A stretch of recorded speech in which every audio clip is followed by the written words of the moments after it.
Hi guys, ako si Ann, tendera sa online. So ngayon guys, pupunta tayo dito sa may Shopee outlet. I-claim po natin yung ating in-order na plastic dahil naubusan po ako.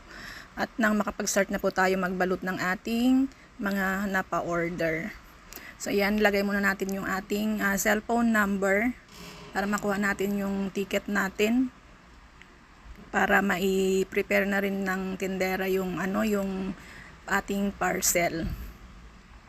At ayun na nga, ilang beses akong nag-encode ng aking phone number dahil mali-mali yung naita-type ko. Ano ba yan? Hindi ko na memoryado yung aking phone number. So, ibig sabihin, tumatanda na nga talaga tayo. Charot. So, ayan guys, lumabas na nga. Ayan, yung babayaran natin, 510. So, tara na sa kahera, pumila tayo.